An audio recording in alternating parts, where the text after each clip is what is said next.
Welcome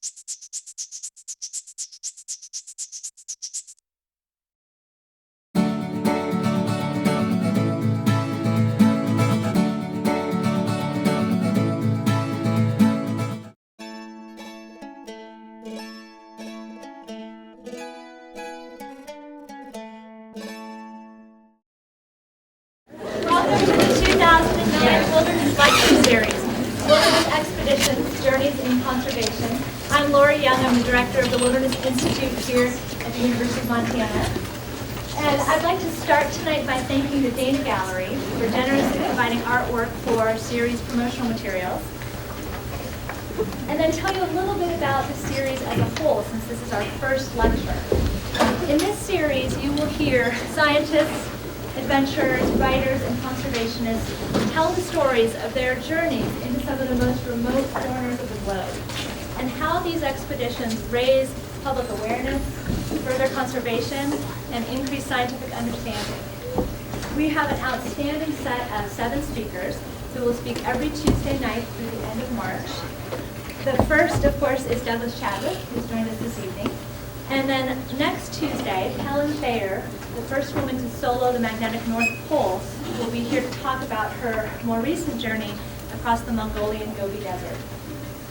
After that, Cynthia Hunt will join us from Ladakh, India, where she leads an innovative community-based development organization working on sustainable agriculture in the Indian Himalaya. After that, Mark Hubblewhite, wildlife biologist here at UM, will be talking about his work in the remote Canadian Rockies tracking wolves. Then we'll be joined by Paul Alabak, also here at the University of Montana, and he will talk about his involvement in the retracing of the Harriman expedition, which traveled up the coast of southeast Alaska more than 100 years ago.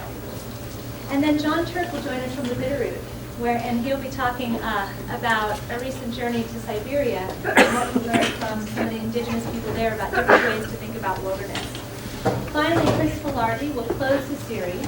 Chris is a biodiversity scientist at the American Museum of Natural History, and he'll be talking about an innovative conservation program that he's developed in the Solomon Islands, where he's been working for more than 12 years. And so please join us for the whole series. And if you don't have a series schedule, you can find schedules on the back table, right outside or right in front of that door. And I hope we'll see you all again. And then if you're a student taking this course as a class and you missed the first class period, please come up after class and get a course syllabus. And for all the students, just remember that your first papers are due at the end of class next Tuesday in response to Douglas Chadwick's presentation tonight. So our speaker tonight, Douglas Chadwick, will be talking for about 45 minutes, and then we'll have a chance for question and answers. We will end at about 8:30, and I'd like to ask you all to stay through till 8:30, if at all possible. We're recording this for television broadcast on Missoula Community Access Television, and for future radio broadcasts and online distribution. And so it's a lot less disruptive for the recordings if you can stay not just through the presentation, but through the question and answer as well. Immediately after the question and answer at 8:30, or perhaps a little bit before that, you will be able to find Douglas Chadwick signing books right back here at this table, right inside the door. And so if you want to talk with him further, if you'd like to purchase the book, you can find him right back there. And so it's with great pleasure that I introduce Douglas Chadwick, our speaker for this evening. He is an explorer and writer from Whitefish, Montana. He has literally crisscrossed the globe, reporting on wildlife and conservation from the headwaters of the Congo to the heights of the Himalaya, and from Siberia to the Great Barrier Reef. He has a master's degree in wildlife biology from the University of Montana, and is the author of hundreds of stories, including more than 50 articles for National Geographic. He's also written 10 books, including True Grizz, The Grandest of Lives, Eye to Eye with Whales, and Growing Up Grizzly. Doug, or Chad, as he goes by, has traveled in remote landscapes since boyhood, when he worked alongside his father, a field geologist. As an adult, he worked as a seasonal fire lookout and conducted research on mountain goat ecology and behavior. He also helped found the nonprofit Vital Ground that works on protecting wildlife habitat through conservation easements and private property acquisition. He has advised filmmakers and museums on wildlife issues and is an active conservationist, baseball enthusiast, kayaker, and fruit tree grower. He's going to talk to us tonight about conservation in two very different ecosystems, the Kaziranga National Park in Luzon, India, and the rainforests of Queensland, Australia. His talk is titled Superorganisms in Einsteinian Space, Tree Ants in Australia, and the Last Rhinos in India. So please join me in a warm welcome for Dr. Chapman.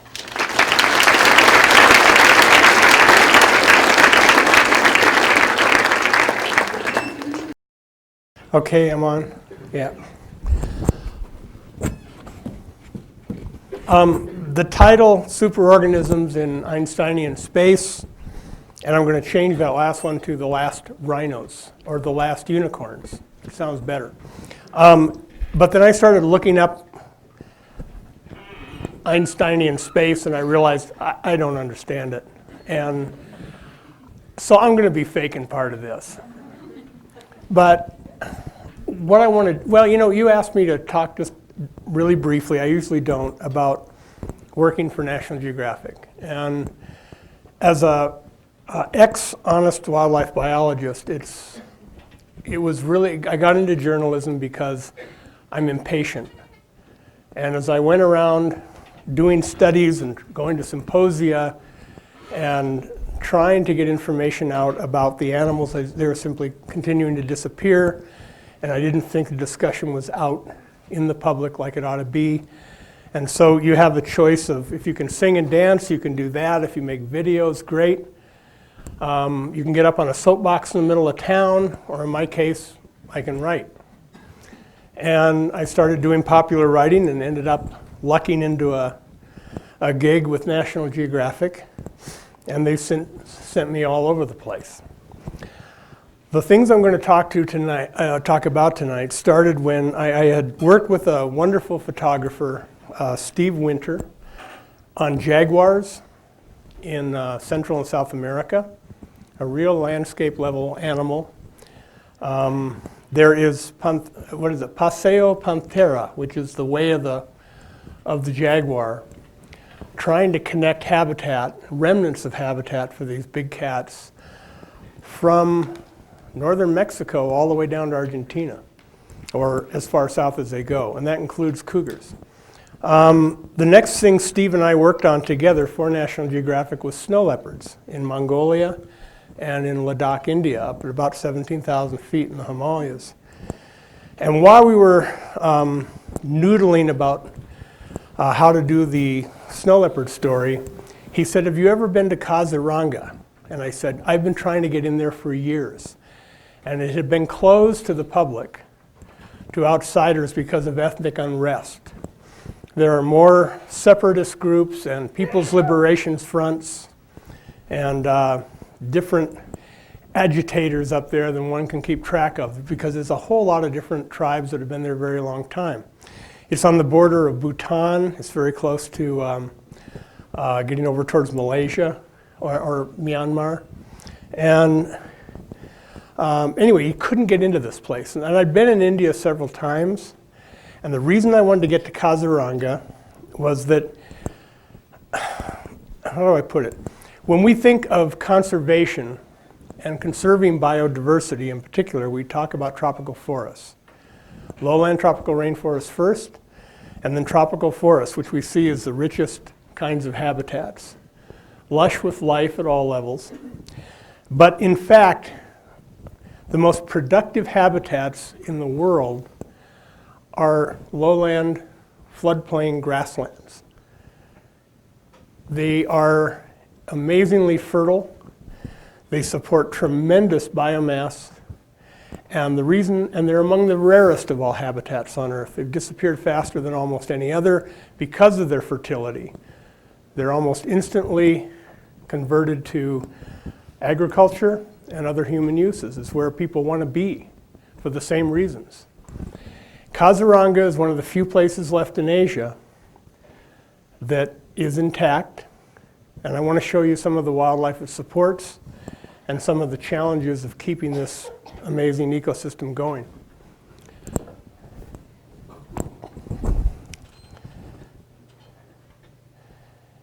Oh, and one more thing about working for Geographic, since you asked about that. It's wonderful. I get paid to go learn stuff and to travel to exotic locales. But just bear in mind, no one wants to hear stories about diarrhea, about dealing with, stoned out of their mind 17-year-old border guards, at some disputed border, thrown in jail and, looking at blood-stained handcuffs on the wall, listening to the guy in the cell next door crying for his mom while they beat him. That kind of stuff. Every job has its own reality. But the worst part is just trying to get permission to get into some places. And the thing that's hit me over time is, because I mentioned this with Kaziranga, is how important political stability and whatever it takes to make that, whether it's a democracy, a more fair distribution of resources, whatever, this is going to be a key to conservation everywhere in the world. Because I came at it from the scientific standpoint.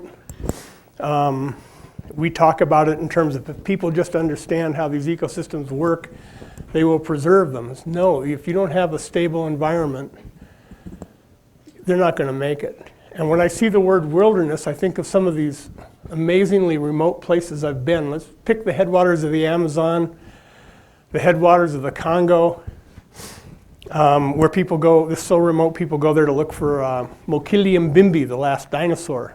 Supposedly a big brontosaurus still tramping around in the swamps. All those places have people. They've been there for many, many thousands of years. So when we come from North America, where Native Americans haven't been here much longer than, I don't know, tens of thousands of years at the most. These are places where people have been there much longer. And so you're always dealing with people, with their institutions, and with their need for resources.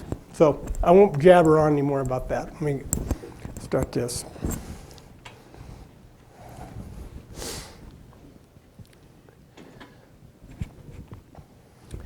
This is one of the great rivers of the world. It's the Brahmaputra. It comes out of the north side of the Himalayas, flows through Tibet, goes east, takes a 90-degree turn, comes back through northeastern India and on down through Bangladesh and empties into the Indian Ocean. This is the floodplain.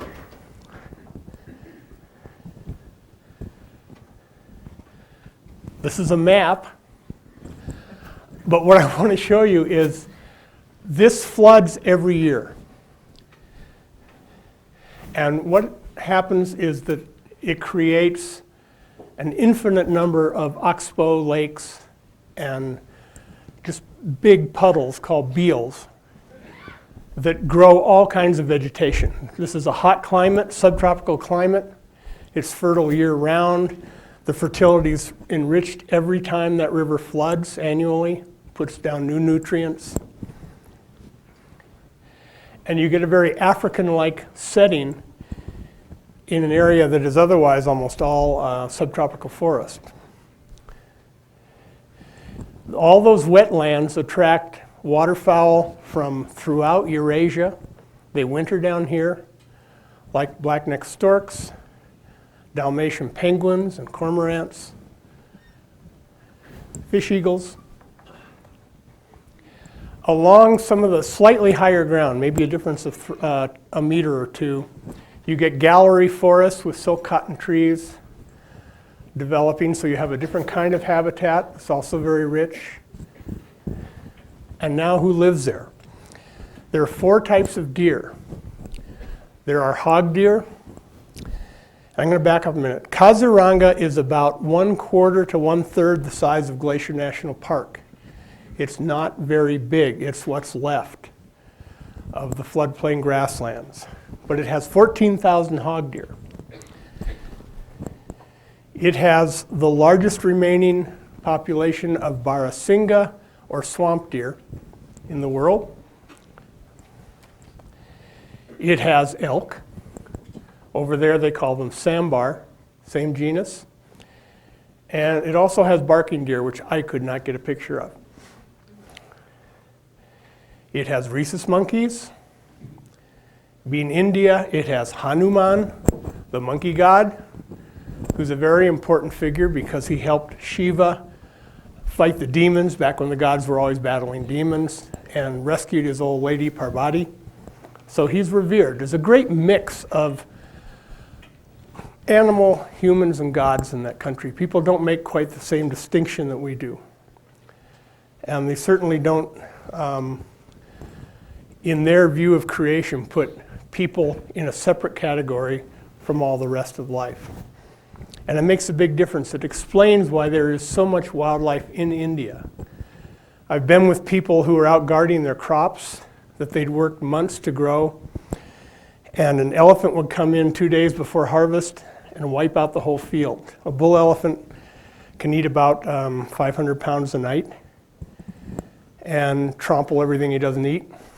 And the farmer would come out the next morning, instead of being like a Montanan, like,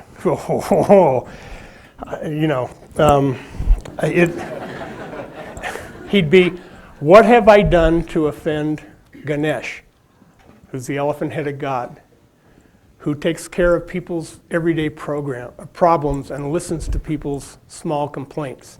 Another very important figure. And of course, when you get reincarnated, you may come back as an elephant or a monkey or a beetle. So, be careful what you do out there. Gibbons, Alexandrine parakeets, monitor lizards. Now, these are not small elephants. I went on a survey riding an elephant to count wild elephants. We came up with about 1,200. Again, imagine that many elephants in a place a quarter the size of Glacier Park. Okay? These are not small elephants, that's very tall grass. This is the world's best pasture. It grows 16 to 20 feet high. It grows year-round. And being a monocot, grass is a very high-energy food. These tropical forests I was talking about earlier are great. They're very lush, but they're largely indigestible. They have a lot of toxins and secondary compounds to fight the grazers, fight the browsers, to keep themselves from getting eaten. Grasses are made to be eaten. So, 1,200 elephants. Come on, come on.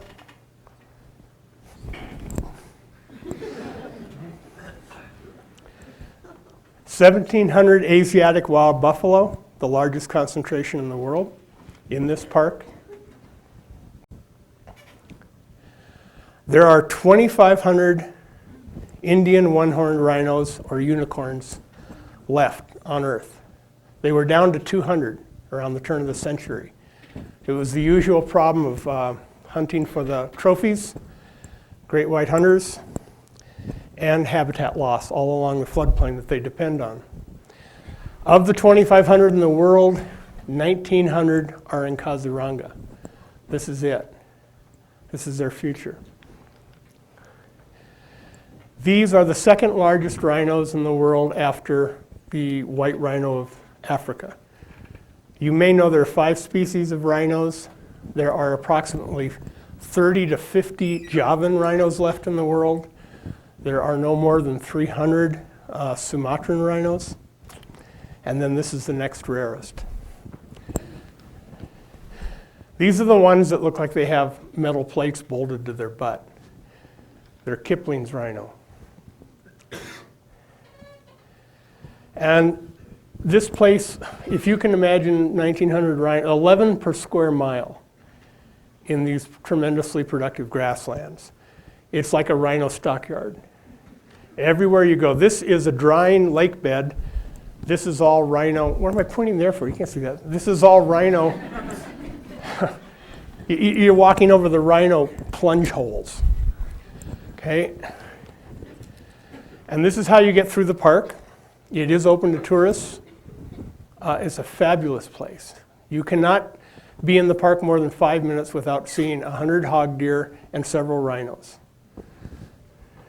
We got to go to more remote parts of the park, closed to the public, because we're really cool.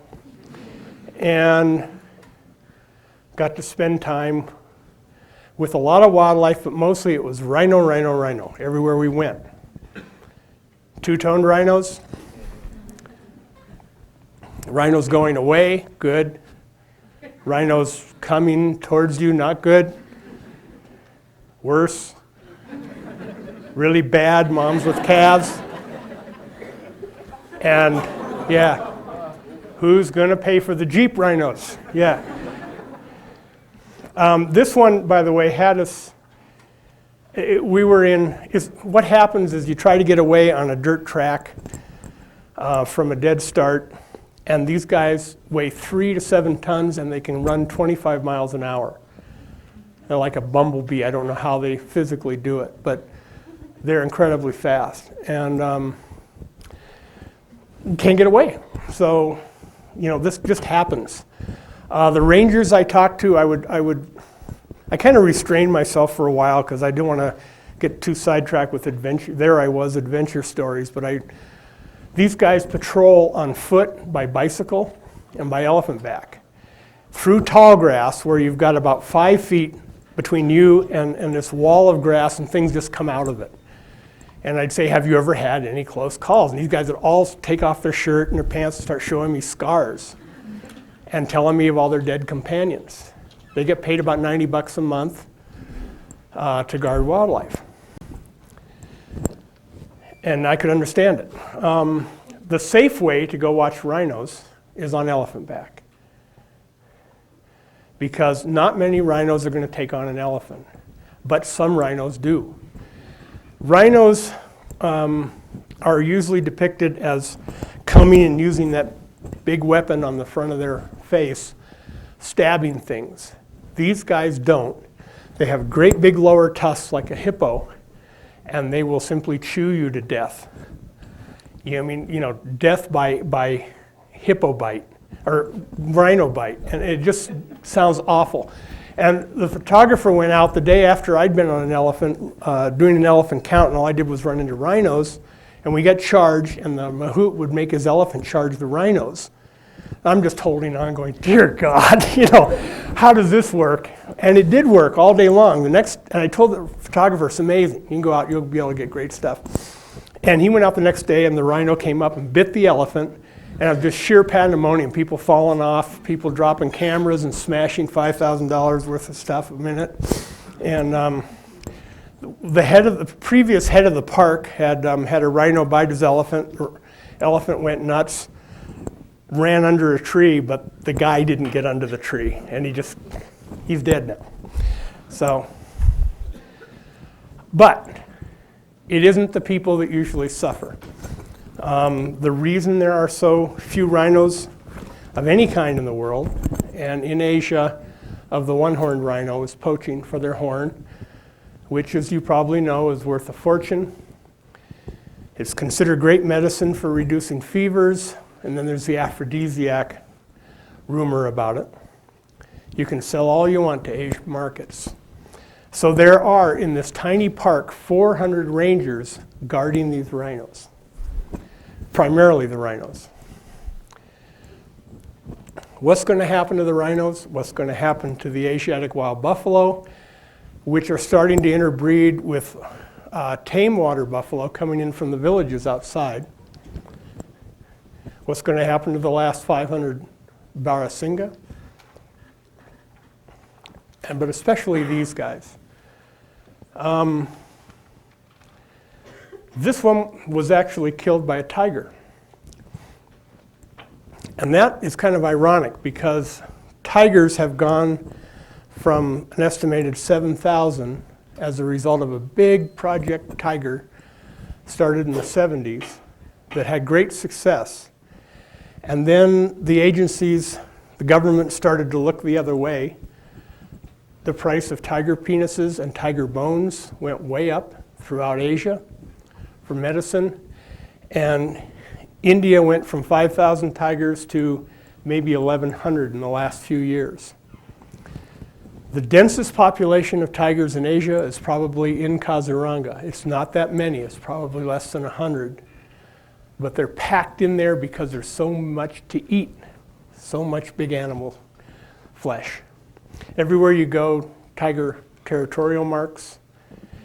As soon as you step past that tree, You know, you're in elephant grass, you can't see 5 feet, you're wondering what's going to come out of it. You step through it again, it's like a cornfield. You come to the edge and all of a sudden, rice fields, villages, dogs, kids, everywhere. It's a very sharp boundary. People trying to make a living. The rhinos come in and raid the crops. They string nets to keep animals out. You can see I'm pointing at that again, that's so stupid. You can see the hog deer carrying the net on his head. He's been in having a little food. Just throngs and throngs of people.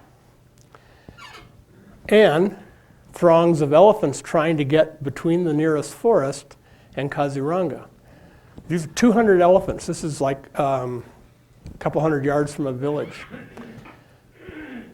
Elephants had gone in and raided the grain piles en route. They had trampled a cow inadvertently when the 200 elephants roaring around getting harassed by people. Some rangers got called into a village because there were elephants rampaging around. While they were firing their guns in the air trying to spook the elephants, some other elephants killed a woman. The villagers blamed these guys. They associated the park with protecting these animals. And here they were trying to help me, ended up getting beat up by the villagers, and they still got a bit of a scar from it. The usual kinds of development on the periphery. Now, look, most of the parks I've worked in the world are islands. Increasingly, creation is becoming reduced to smithereens of its former self. You did not create animals like rhinos and elephants in places the size of Kaziranga. It took interactions with competitors and predators through a vast system. But this is what they have left. Kaziranga is even a sharper distinction between the park and the land outside, because the whole park, virtually all of the park, is flooded completely and unusable by wildlife for a couple of months during the year in the monsoon season. These animals have to get from the park, which is over here, to these hills and stay there until the waters recede. And you can see the gauntlet they've got to go through. And they've got poachers to put up with. They're even cutting off the toenails because the same keratin that makes the horn makes the nails, and you can sell that for a fortune. Now, the most hopeful thing I saw was, instead of outside groups coming in and saying save the rhino, it was the local people, and it was school kids. They were really mad that they were losing their rhinos. The rhino is sort of a symbol of Assam and a symbol of India to a large extent. And these people were angry. They demanded that the park do a better job. The park called in the police and the equivalent of their National Guard. They threw several hundred more men into the park. I went with them on different kind of raids and came up with some of the poachers that had killed one of those rhinos. And you can play this back and forth game. It's a holding action, but it is working more or less at this point, but it takes tremendous manpower and money. So the point is to figure out what it takes to keep megafauna going in a shrinking world. And the simple answer is connections. There are a few other bottomland tallgrass reserves. They need corridors between them, just like we do for grizzlies here, to get them from the Yellowstone ecosystem connected to Canada, to get the bitterroots connected to the existing bear populations in the Cabinet Yaak. When I was looking at jaguars, it's the same thing. It's the story of megafauna on the planet. The age of big mammals is over. It's the Anthropocene age, or whatever you would call the age of humankind. They're evolving in relation to us and what we do with habitats. They're in very small areas, and if they continue that way, it will be like the pygmy mammoths and pygmy rhinos you can find from the Ice Age on islands. They made their way out there when the water was mostly frozen and there was a land bridge. The water came up, they were isolated on the island, and they just got smaller and smaller over time until they became pygmy versions of themselves. It's like the European brown bear, which has gone from a big old, northern grizzly looking thing to a small arboreal shy black bear version of a grizzly. So something to think about. And it's time the animals won one. That's why I threw that in. I don't know the rest of that story, but I'll bet it was pretty interesting. Okay, so unlike most people who report on wildlife, I don't want to do that. I can always go in and get editors to buy into a story on a panda, give us another gorilla, tell us about the grizzly charge. I want to know more about the little cogs and wheels that run the world, where I think 85% of the known animals on Earth are insects. I hardly know a thing about them, but I love getting a chance to do a story where I do get to learn. And this fellow, Mark Moffett, works with E.O. Wilson and Bert Holdobler at Harvard. He's an ant expert, and he's also a fabulous photographer. And he wanted to do a story on weaver ants. And now, I hate to tell you this, but because, as the poet Richard Hugo, who was here at UM, said, writers are people who like to smell their own farts, which means we love to read our own stuff, And I'm going to read you some of my own stuff while I show you some slides, because I'm lazy. I put time into writing the stuff down here. I don't want to have to think it through and talk to you about it. And you're not going to get a credit for this class if you don't put up with this stuff. So.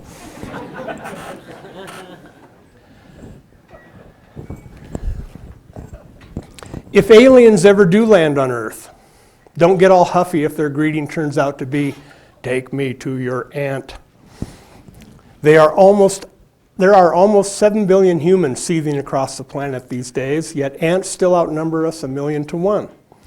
And though each may be no heavier than a grain or two of salt, their combined weight easily matches ours. Plus, the ants have been living in large, highly organized, cooperative societies, practicing activities from strategic army warfare to agriculture and livestock herding for at least 50 million years. We've been at it for what, a few thousand? I'd nominate entomologist and photographer Mark Moffett as the alien's escort. He can glance at a speck 20 feet away and identify any type of ant by its shape and movement pattern. During years of jungle quests, he has discovered new ant species and astonishing ant behaviors. Even over breakfast here in the rainforest of Queensland, Australia, he's pondering what sort of organism an ant colony amounts to, since it is this social group as a whole, not the individual, that really competes in the struggle for survival and evolves over time. Consider the colony as a unified body in which individual members are like cells, with casts of them performing separate duties like specialized organs. Just above our heads in the rainforest canopy swarms what may be the ultimate ant society. In other tropical and subtropical woodlands, nearly 100 different ant species may share a single tree. But there's little room for coexistence where the ants known as Ecophylla make their home. One species here in Australia, the other in parts of Africa and southern Asia. Long-legged in life, they so aggressively dominate huge territories in the forest canopies that locals simply call them the tree ants, or weaver ants, because they make their soccer ball-sized nests among the branches by sewing leaves together. Each colony, okay. I did see some real ones, but I couldn't get a picture of them. They make their soccer ball-sized nests in the branches by sewing leaves together. Each colony inhabits half a dozen to more than 100 such nests at a given time. Come on, click. There we go. Forming a metropolis of boroughs and suburbs connected by busy commuter routes. A hierarchy of workers and soldiers maintains and defends this territory, spread from treetops to the forest floor, staying in sync through constant communication. They touch each other with mouths, forelegs, or antennae. They lay down scents with different glands to send different messages. They release pheromones or hormones into the air to broadcast signals quickly and widely. They even display symbolic behavior, such as jerking their bodies to simulate fighting, which indicates an enemy nearby. Scientists have likened weaver ant communication to a language with syntax. In fact, Holdobler suggested it may be the most elaborate language after human language, if you put together all the different chemicals and all the different behavior and the different sequences they can use. How much information can you convey?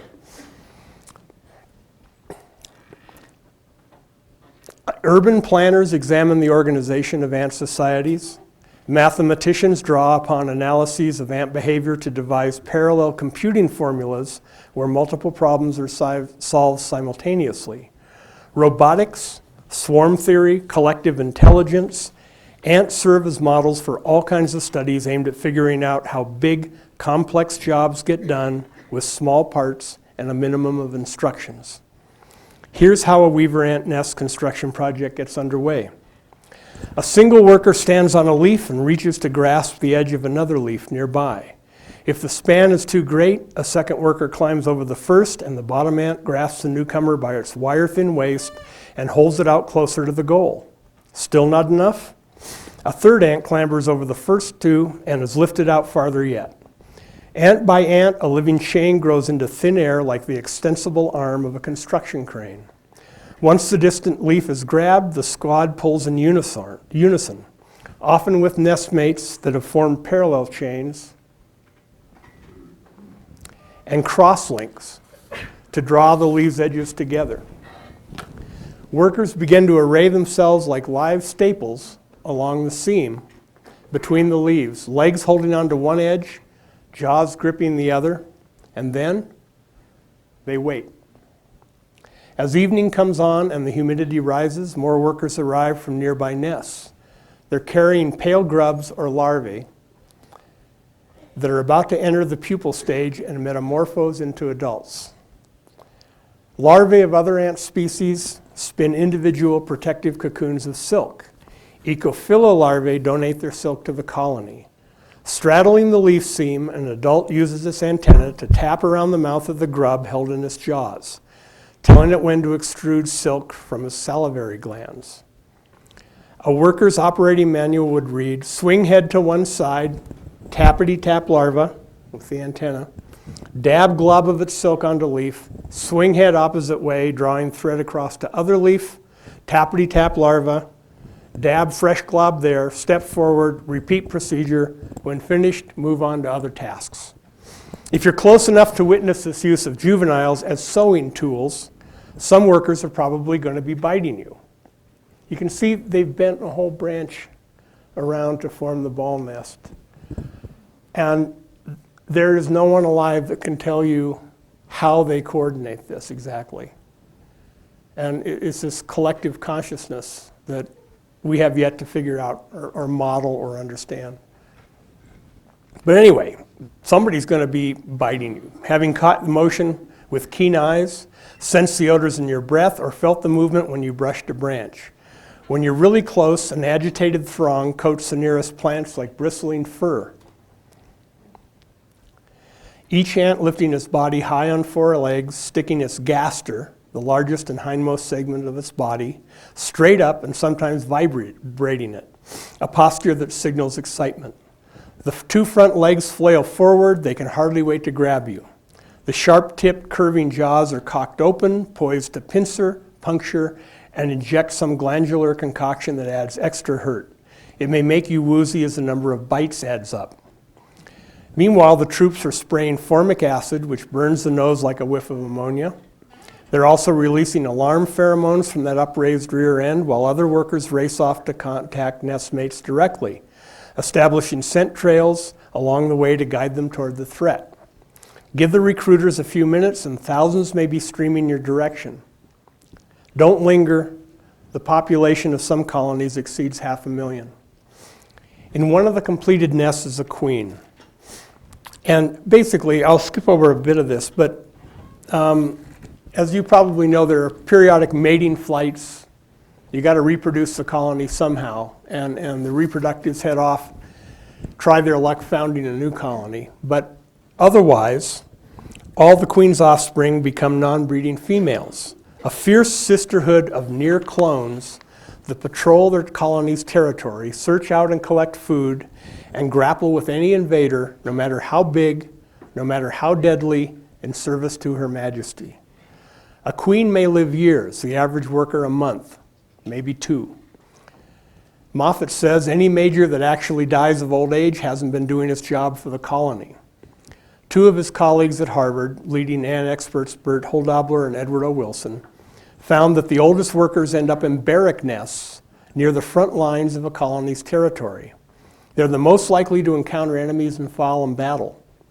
A principal difference between human and ants, these researchers have written, is that whereas we send our young men to war, they send their old ladies. Kamikaze girl gangs or middle-aged battle axes, they bite the same. But we bite them too. This is basically a war going on here.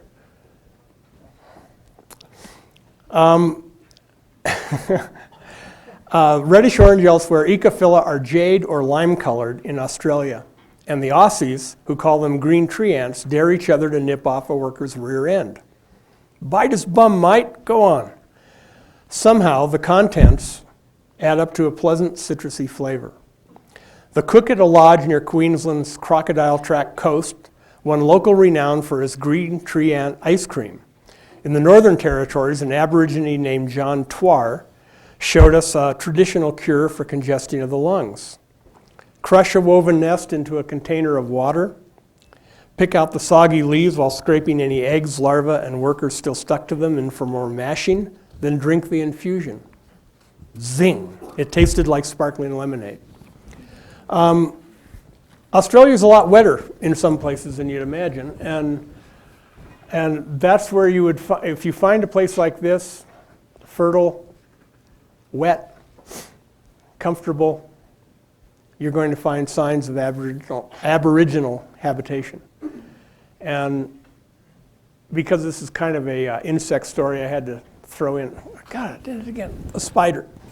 That spider, by the way, for scale is about that big. And another, my favorite insects, this is lightning bug man. And he shows up, he's responsible for the thunder and lightning and rainbows that accompany the rainy season. He's a very, very important figure. So these guys paid attention to the little things as well as the large ones. Somewhere off in the black rainforest night, Moffat is singing nonsense jingles interrupted by little squeaks and hums. It means he's trying to keep focused while being bitten. When I find him, he's peeling back silk-hemmed leaves to peer at the inner workings of a nest, and defenders are swarming his arms, sprinting towards his bare neck. But he's been paying the price to learn about ants since childhood. This is his version of normal.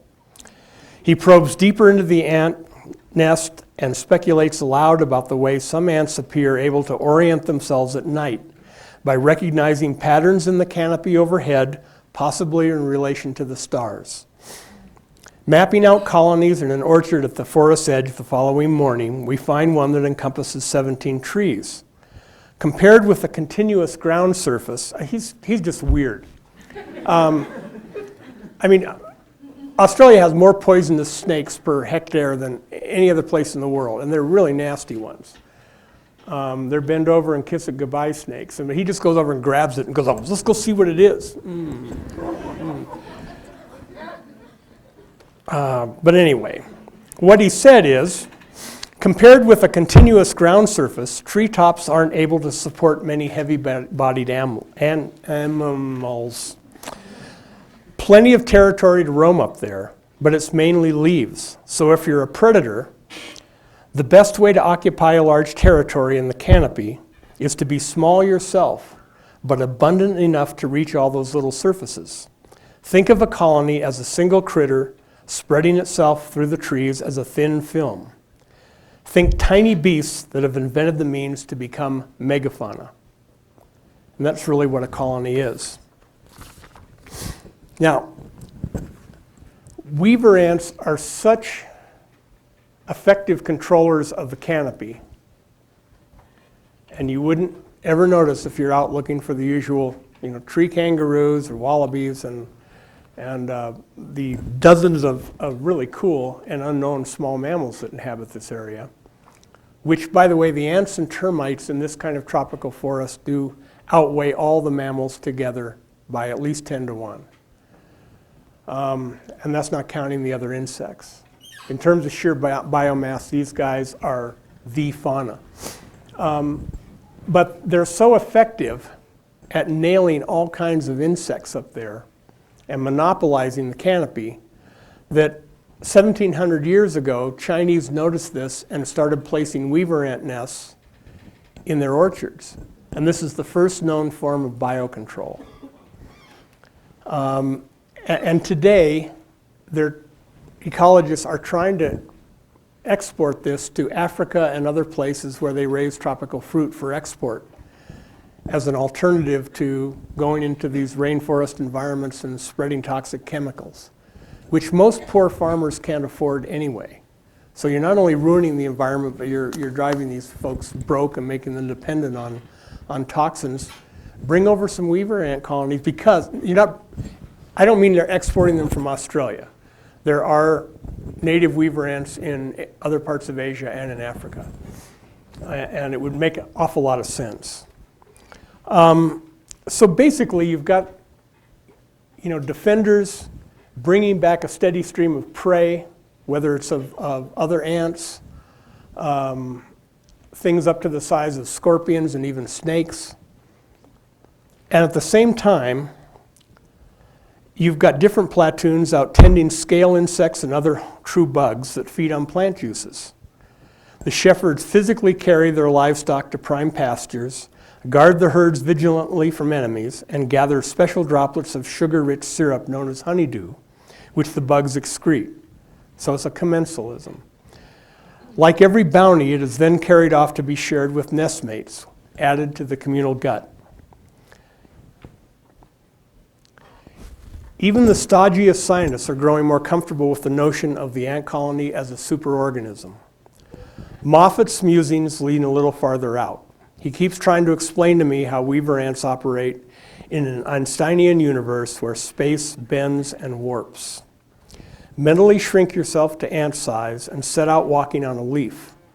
It's a two-dimensional plane, except that it curves and twists and after a while suddenly falls off into thin air. No matter, you just climb over the edge and keep walking on the underside. Then wend your way down a stem to another curling green surface. These guys may not even be aware of gravity in any way that we can relate to. They're so lightweight, and they're able to use every plane and every curve of that massive surface in a rainforest canopy.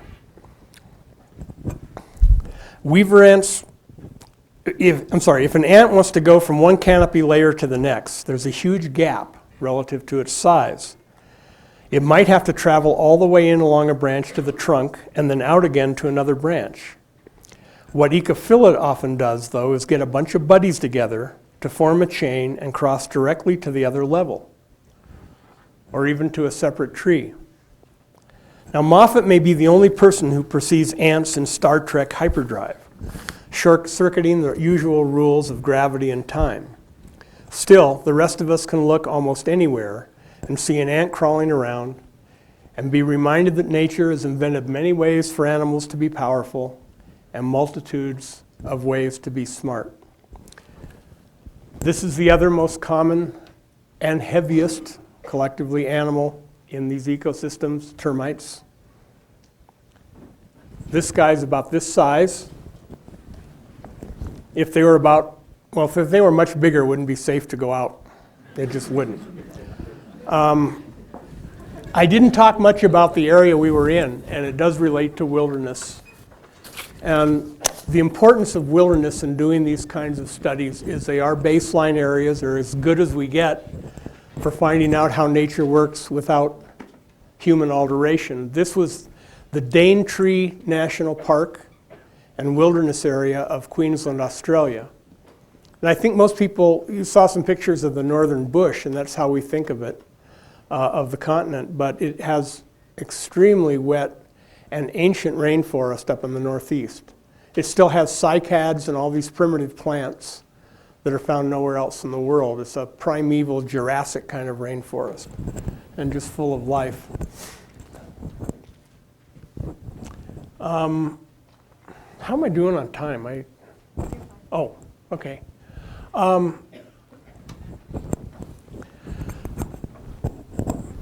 I'd elaborate on the space-time continuum and relativity if I knew a damn thing about it.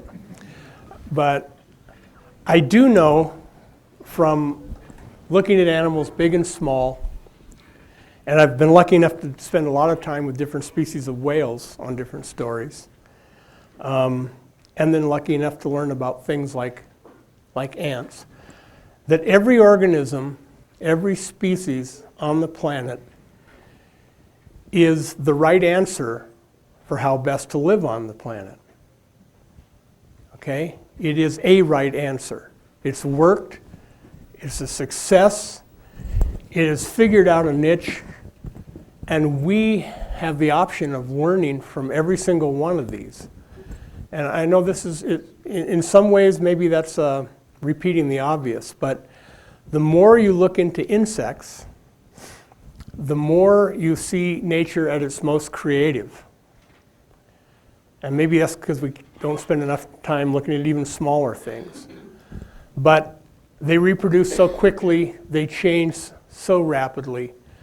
I did a story on beetles and came to think of them as like the Swiss Army knives of the animal world. If you need some new appendage or some new gizmo, they invent one. There is a insect out there doing every conceivable thing with every conceivable lifestyle, and really running the show in terms of the carbon cycle, in terms of renewing nitrogen, in terms of influencing the ecosystem. We're just not aware of it.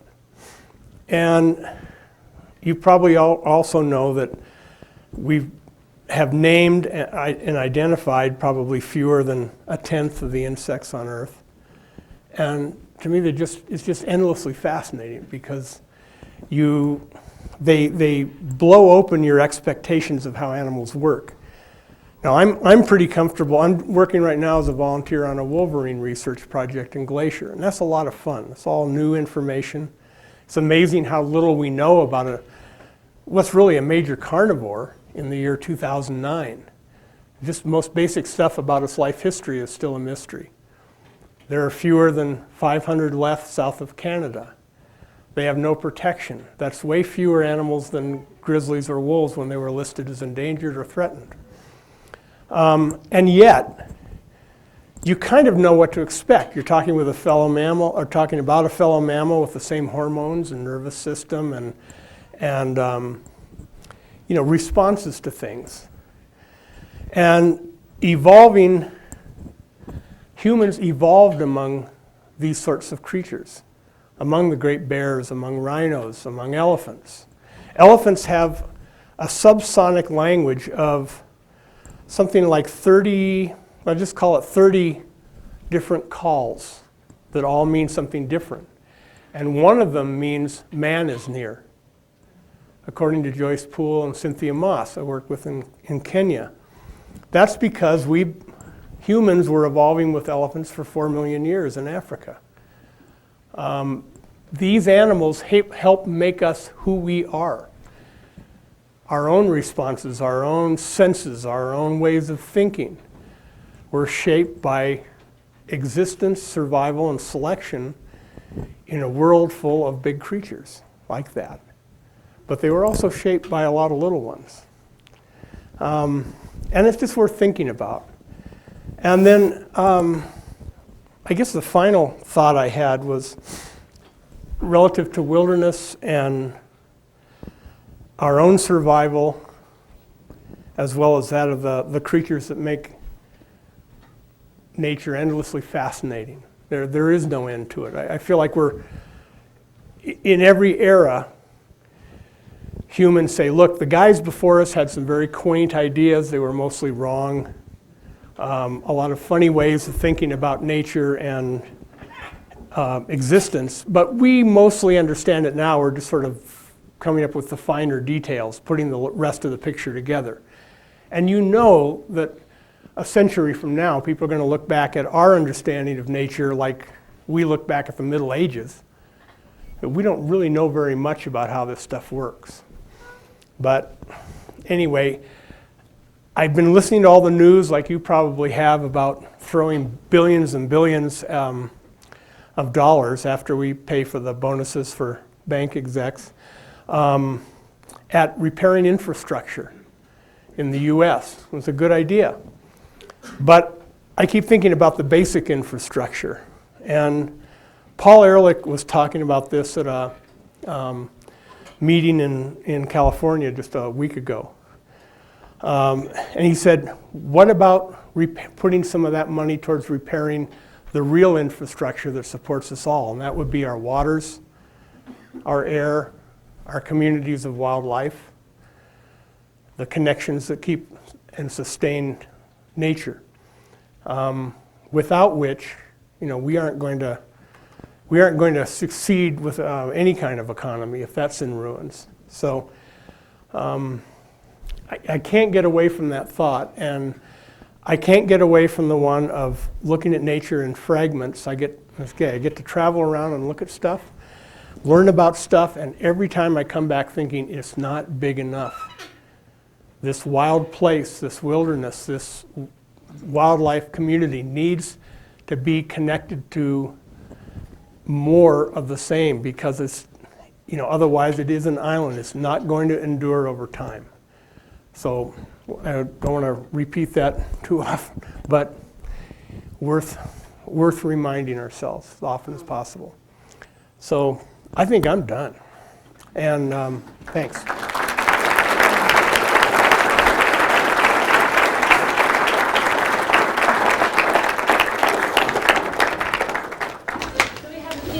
Questions and answers, so feel free. And thanks for sitting still for me reading. Yeah? About 30 years ago, Werner Herzog made a great movie called Where the Green Ants Dream.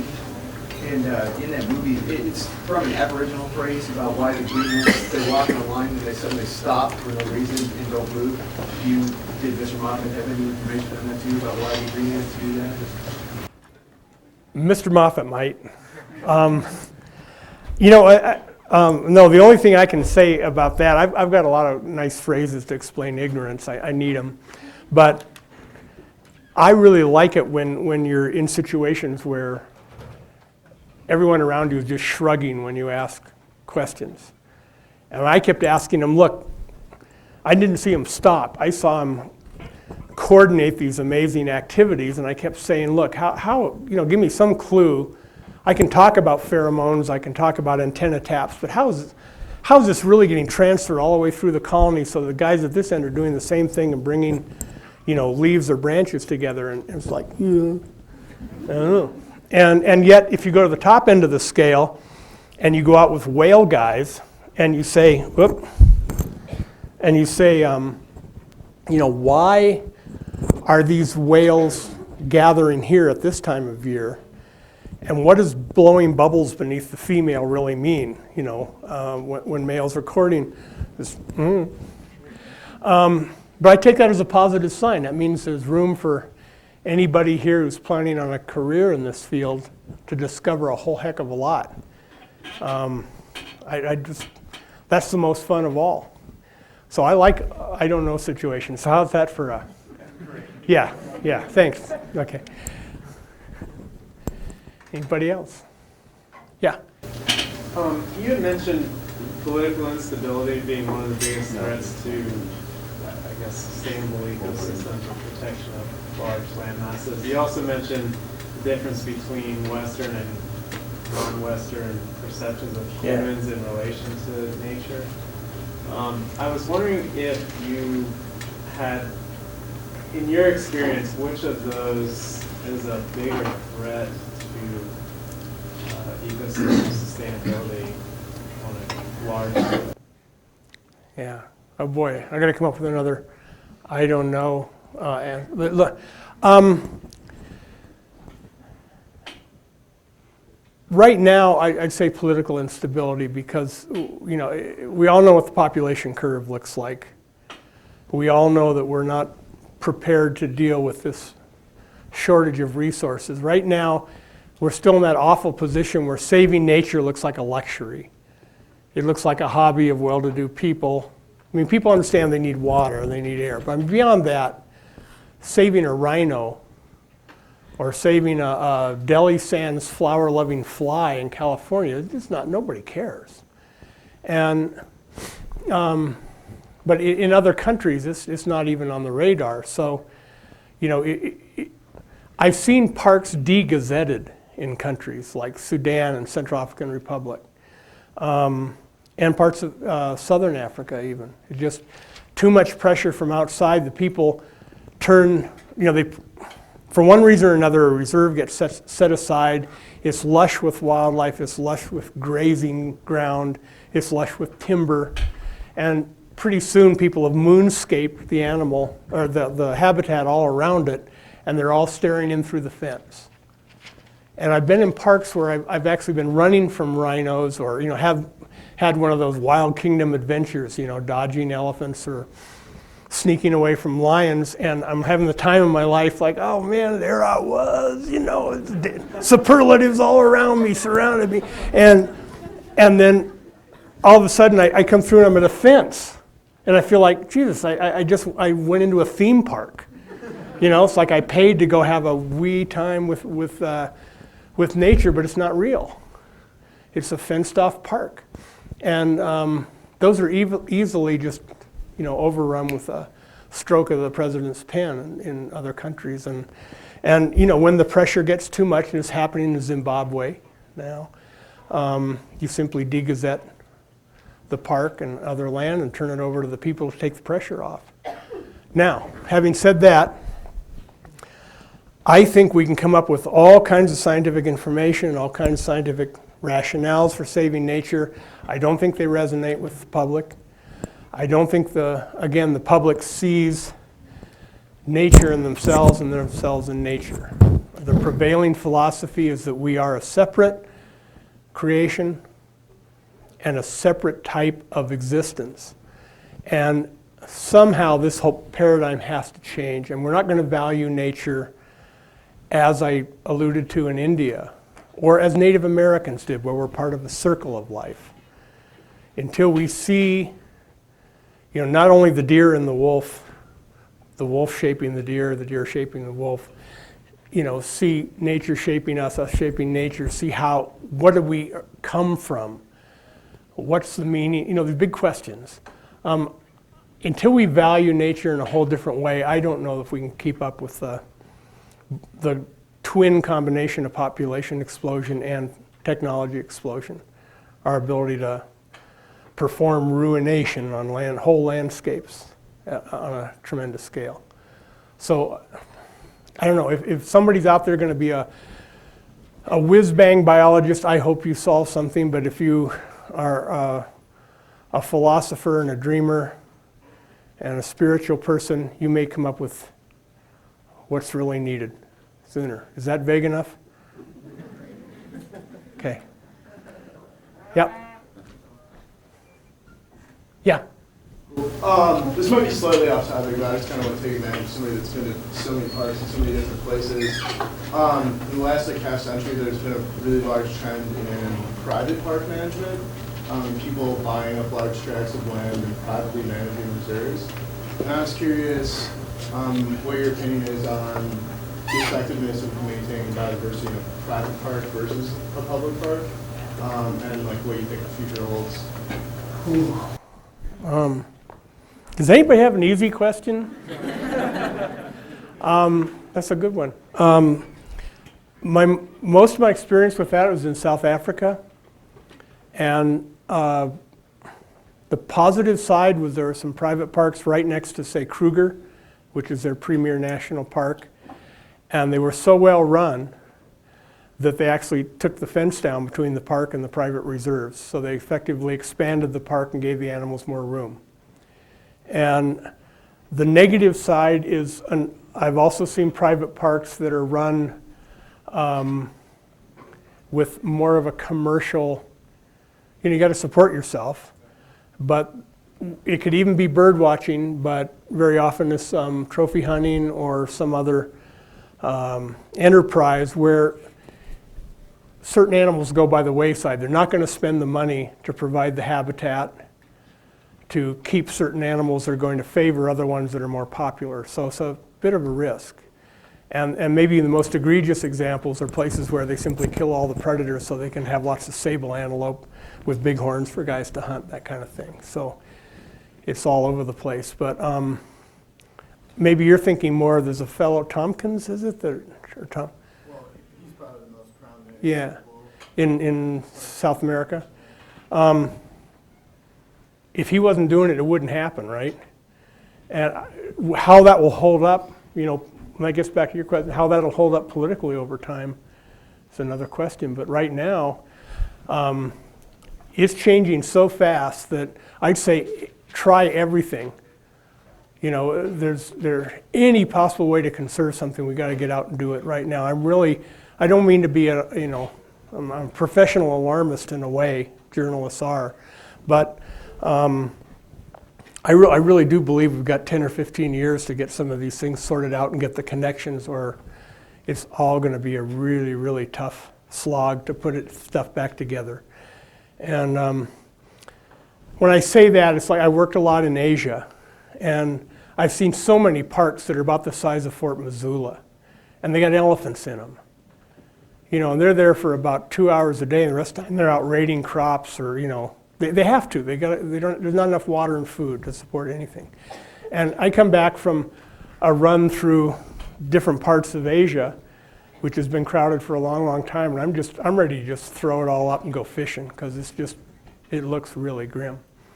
And I so admire the people that are still slugging it out over there, but I don't care. Private, UN, whatever would work to keep these creatures. But the question is, why is it that the American public can tell you everything that's going on in, J-Lo's life, but they don't know the difference between a Indian one-horned rhino and an African white rhino, and they don't care. So it's like, I brought up wolverines. It's like people say, oh, cool, wolverines. What's a wolverine? Really? Are they like a big rodent? And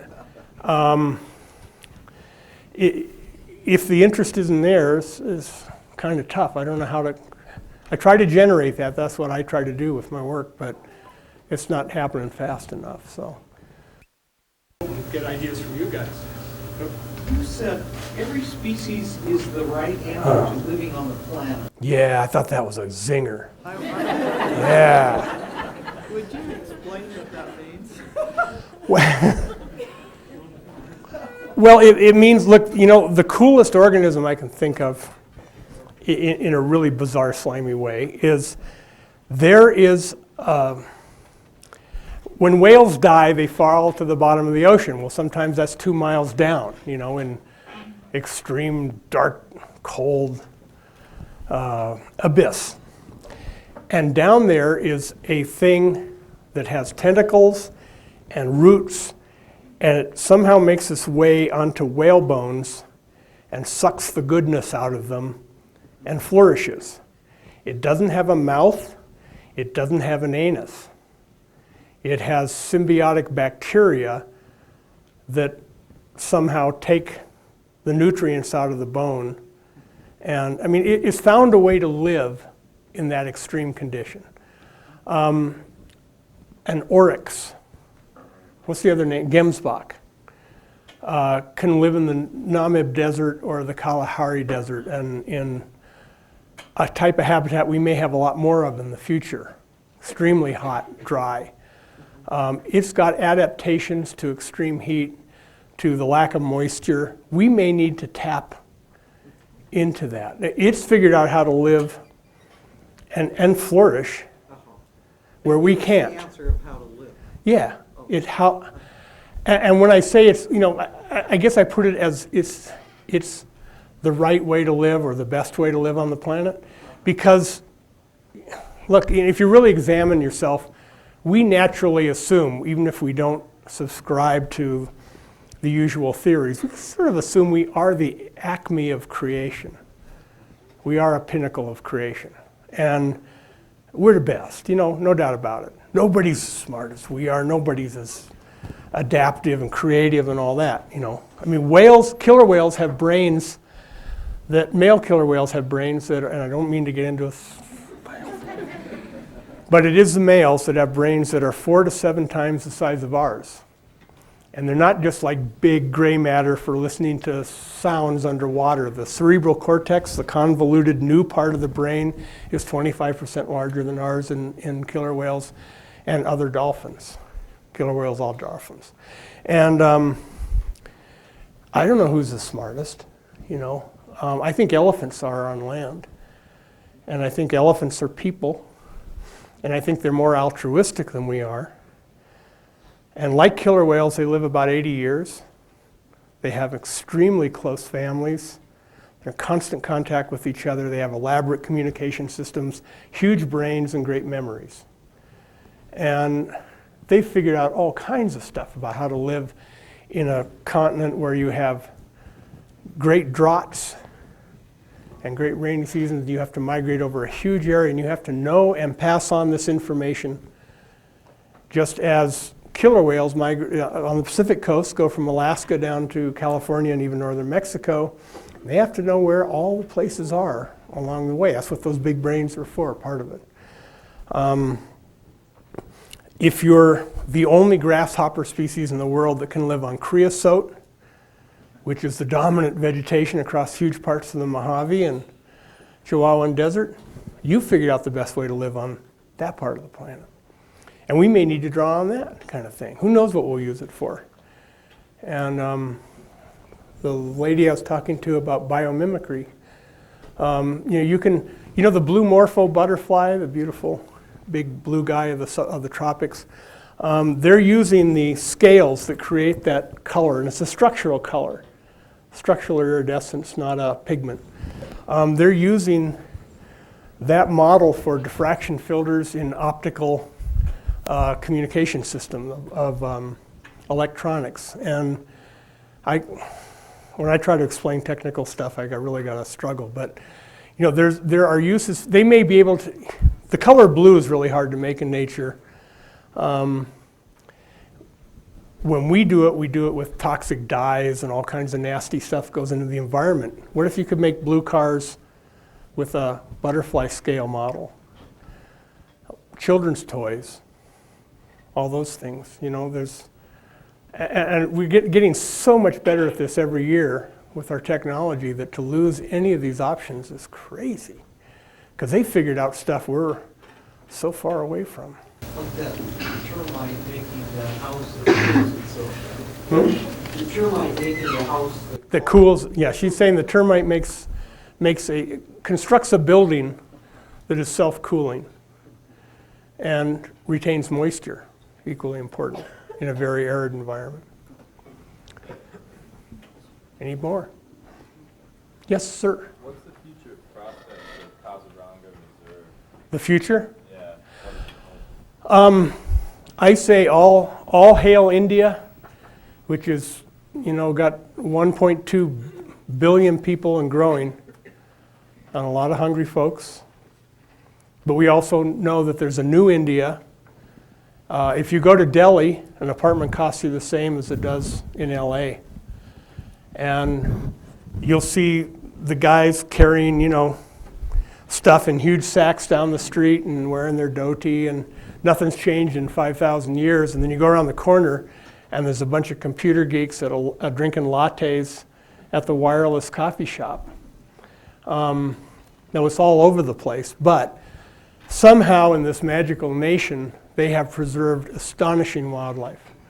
And not just, there's Kazaranga, there's Jim Corbett Park in the north, there's a complex down in the southern states of Tamil Nadu and Kerala where they've put 3 different states have joined parks together and made a fabulous area. I mean, don't always think Africa when you want to go see a stunning bunch of wildlife. There are great parks in India. And to a Westerner, it's a miracle that it's held up, and I see no sign that it won't. But the problem is the Indian bureaucracy is like the worst combination of any bureaucracy with the caste system and God knows what else. It's really a slow, dysfunctional sort of thing. And getting these parks to function, paying people enough so that if they're risking their lives to keep poachers out, you don't lose the premium species like tigers and rhinos and stuff. That's the question. I don't know if they can do that. Somebody's got to get after those markets. Somebody's got to give them a hand. But they're certainly doing all one could imagine. And they're very sensitive to criticism from other countries. They're very embarrassed about what's happened to their tigers. They're very proud of the fact they brought rhinos back from 200 to 2,500. They deserve all credit. So anyway, yep. Anybody else? We have time for one more question, but I just want to remind everybody that Doug will be in the back after the lecture signing books. And so if you have questions for him and want to buy a book, you can find him at the back table instead of up. And the books have a diet plan and stock tips. And no, I'm serious. Yeah, and like 10 steps to successful hot monkey love and all kinds of stuff you won't find in other kinds of books. So. Well, that shut them up. I guess we're done. Was there one more question in the back? Oh, yeah.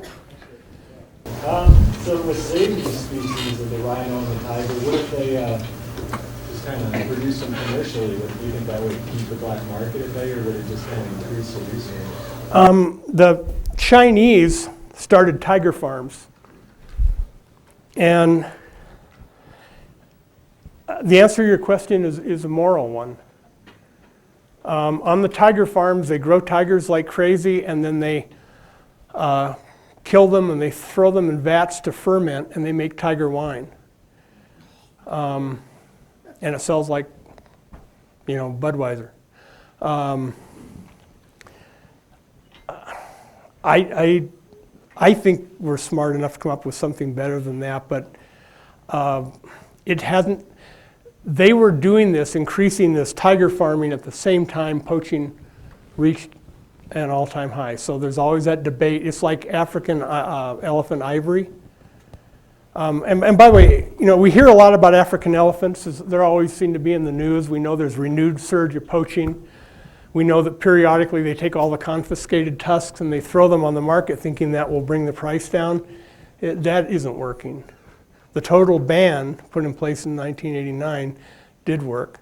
But while I was saying that there are at least 500,000 African elephants, there are probably 35,000 Asian elephants in the wild. They're really hurting. Don't hear much about them.